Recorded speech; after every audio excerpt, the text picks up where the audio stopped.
బాలీవుడ్లో కేవలం 1-2 సినిమాల్లో కలిసి నటించగానే హీరో హీరోయిన్ పడిపోవడం అన్నది తెలుగు సినీ పరిశ్రమలో జరగడం కష్టమే. తెలుగు సినీ పరిశ్రమలో కూడా సినీ జంటలు ఉన్న వారి ప్రయాణం చాలా సుదీర్ఘంగా సాగిన తర్వాతే ఒక్కటయ్యారు. అయితే ఇప్పుడు తెలుగు సినీ పరిశ్రమలో కూడా బీటౌన్ కల్చర్ వచ్చి చేరినట్టు ఉంది. ఇప్పుడున్న పరిస్థితిలో ఒక సినిమాలో జంటగా నటించిన హీరో హీరోయిన్స్ మధ్య సహజంగానే కొంత చనువు ఏర్పడుతుంది. ఆ తర్వాత సినిమా పబ్లిసిటీ పేరుతో మరింత దగ్గరవుతారు. శతమానం భవతి హీరో హీరోయిన్లు అయిన అనుపమ శర్వానంద్ మధ్య కూడా ఇప్పుడు అదే చనువు మరీ ఎక్కువైపోయింది అన్న టాక్ గట్టిగా వినిపిస్తోంది. వీరిద్దరు ఇప్పటికే చాలా క్లోజ్ అయ్యారని, ఇద్దరి మధ్య ఏదో నడుస్తోందని టాలీవుడ్ జనాలు అంటున్నారు. సినిమాల ఎంపికలో హీరో సలహాలు సంప్రదింపులు తీసుకుంటుందట హీరోయిన్.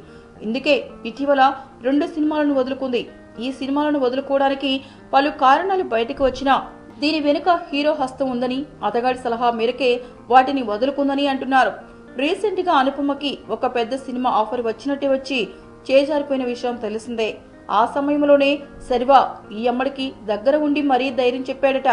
అలా మరీ దగ్గర అయిపోవడంతో ఇప్పుడు ఈ జంట ప్రేమ పట్టాలెక్కేసిందని టాక్. అయితే ఈ విషయంపై అటు శర్వా కానీ ఇటు అనుపమ కానీ ఇంకా ఎలాంటి ప్రకటన చేయలేదు. మరి త్వరలో అయినా వీరి నుండి ఏమైనా ప్రకటన వస్తుందో ఏమో చూడాలి.